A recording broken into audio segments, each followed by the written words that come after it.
One Facebook friends is Pastor Mick McLaughlin with Grace Upon Grace, Ministry of Grace 25. Today we want to continue in our series. We've been talking about the presence of God and how to live 24/7 in the presence of God. And today we're going to talk about the topic of what to do when God seems to be so far away from us. I want you to think back when you became a Christian. And I think back I was around 13 years of age. And for me, it was a radical change. You gave your life to God, and all of a sudden the presence of the Lord was upon you, and you just felt so differently. You felt like God was with you all the time, and you had this buddy feeling with God. God loved you. You felt right with Him. Your feeling was that you felt that you were in the center of His will, and you thought everything was right with the world. And throughout those days, it seemed that you were in His presence, and you could see evidence of Him in your life. At this point, my experience with God was everything I heard about the Christian life. It was in the 60s, and during this beginning of the Jesus movement, and it was common to hear things like, turn on to Jesus, get high on Jesus. He's a natural high. He's an eternal high. And therefore, since I given my life to Christ as a teenager, I felt good about that and good about life and what the future had in store. But just in a few months, things began to change. I came down from my high. It seemed like the bubbles of life just evaporated. It didn't seem like I was in God's presence anymore. Suddenly, for some reason, there seemed to be a distance between us. You had this feeling that you were so close to Him and you could hear Him. And now it seemed like you were silent. And then you felt like you were wrapped up in His love when you first gave your life to Him, and then it appeared that your heart now felt cold. So you begin to say, there must be something wrong.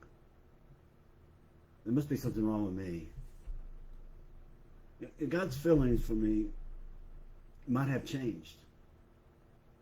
Or maybe I wouldn't feel this way. Maybe you felt that way before. Maybe you've gone through that experience. I began to realize that, and I was shown something maybe you're very familiar with. It's this illustration of this train. And you have the engine and you have the caboose. And the engine is supposed to be our faith. And the caboose is our feelings. I begin to realize that in the Christian life that your feelings will go up and down.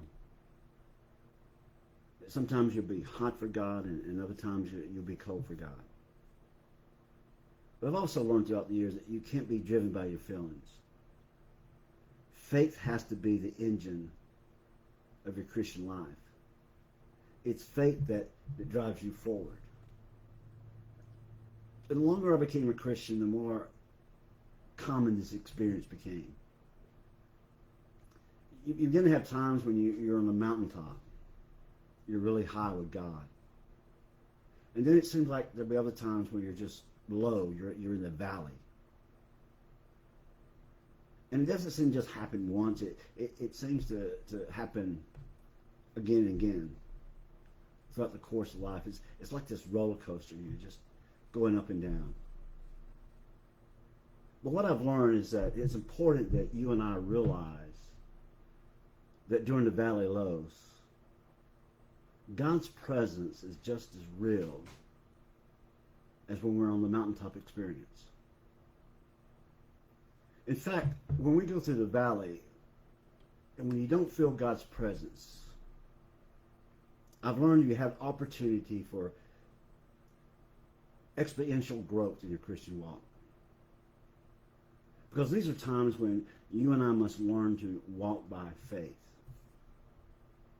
It's just nice to have those mountaintop experiences. To go on those retreats and where you just feel like on the mountaintop. But then you come back and life just kind of beats you down. And you get back in the valley and things, and you begin to lose that feeling over a period of time. But what I've learned in my Christian walk is this: that regardless of how you feel, it doesn't change the fact that God is always there. And that you and I can live in His presence 24 hours a day, 24/7, 7 days a week, 52 weeks a year. Because what we need to learn is this: that practicing the presence of God is not a feeling you depend upon. It's the faith that we live by. This is a lesson that King David learned. He went through times when he couldn't feel the presence of God. And how do I know that? Because he writes these words many times in the Psalms. And one of them is Psalms 13. He begins this psalm with these words: "How long, O Lord, you forget me forever? How long will you hide your face from me? How long must I wrestle with my thoughts and every day have sorrow in my heart?" Can you relate to him? Have you ever felt that way? Personally, I hope you never do, but the fact is, if you haven't, you probably will. Or if you have, you will again. There'll be times in our life, our Christian walk, when God just seems to be so far away. And the joy of feeling His presence seems like a fading memory. But when this happens, you and I have opportunity to become closer to Him than we ever have before. Because this is when we learn to walk by faith and not by feeling. See, this is the time that God wants us to reach out to Him in more depth than we ever have before. When we feel like He's so far off, it's a signal to our soul to cry out to Him as David did.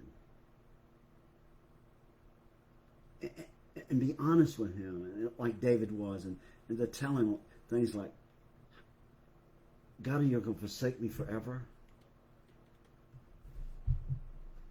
God, are you going to hide your face from me forever? God, how long must I deal with these feelings, these thoughts, these sorrows that I have in my heart?"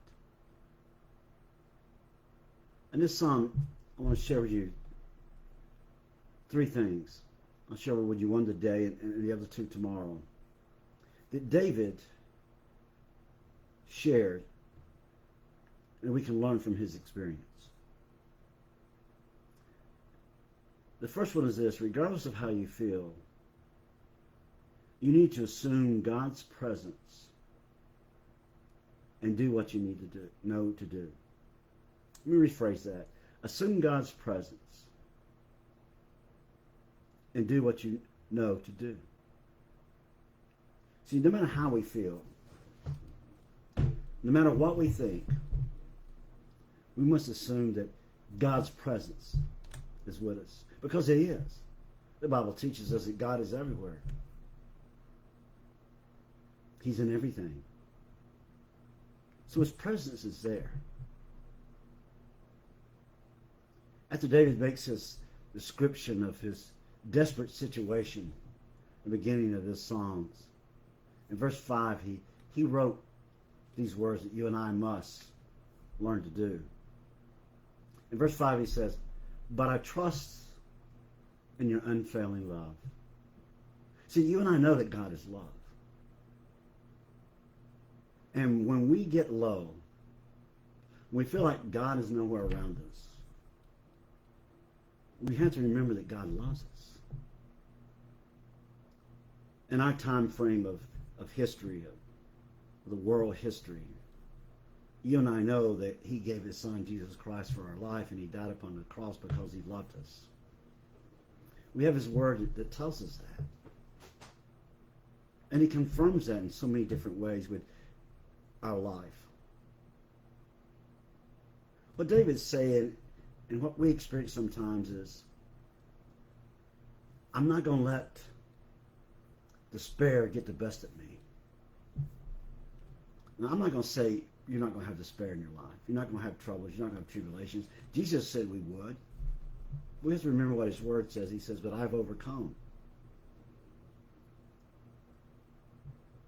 We have to assume that God's presence is there.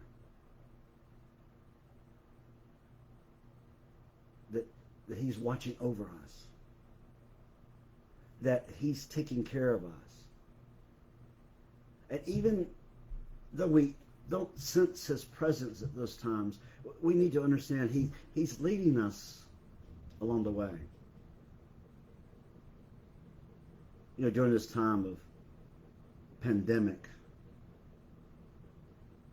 and one of the prayer requests we had this past Sunday at our church was that companies are struggling. And some companies are struggling more than others, but some companies are struggling, and people are hearing rumors about, are they going to have a job? Are they going to be laid off? Will they have to take a cut in pay in order to keep their job? And some people have already done that, and some people are fearing that they're going to have to take more cuts in pay to keep their job.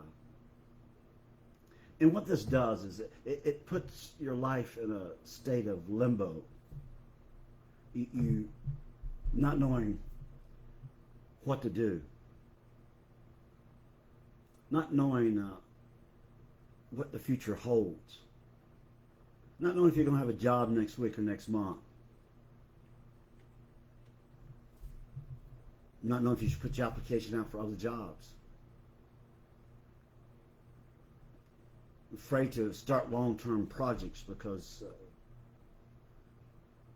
you might not be able to complete them.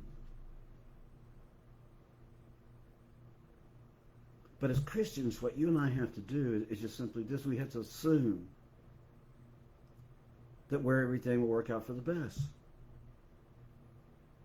God's word tells us that. In Romans 8:28. All things work out for good for those who are called according to the Lord and that love him. Your job might end today, but God is watching over you. And it reminds me of that song, His Eye is on the Sparrow. And it reminds me of the teaching that Jesus gave the people on the Sermon on the Mount. Look at the fields, look at the lilies. Look at the birds. If God takes care of these things, aren't you much more important to him? So regardless of how you and I feel, we need to assume God's presence. And we need to do what we know to do. We need to be doing what we should be doing.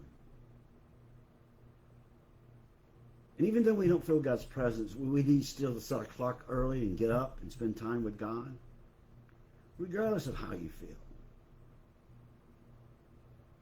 If you can't get that feeling that you want to have, and you have your praising worship with him, continue doing it.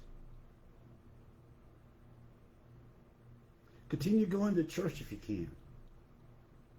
Continue watching sermons online if you can't go to church.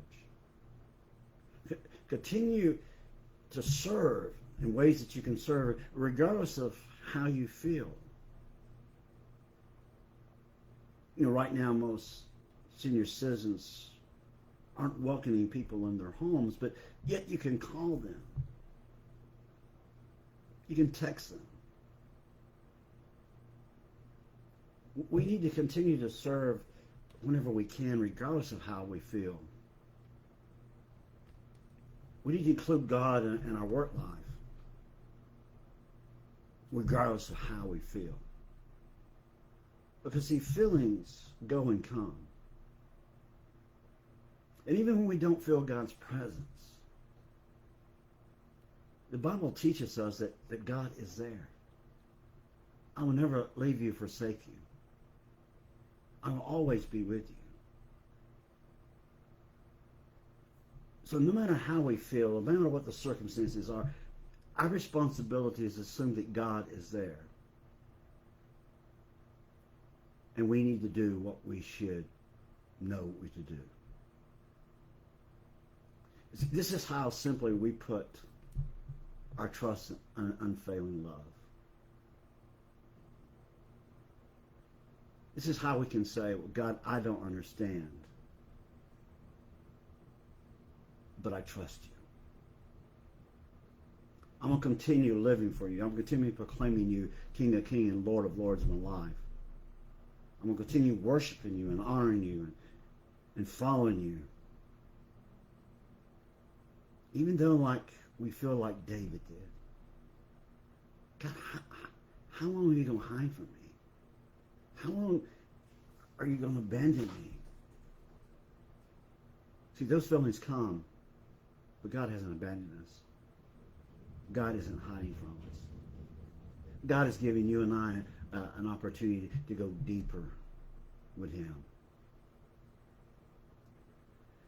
It's a matter of you and I just saying something simple like this.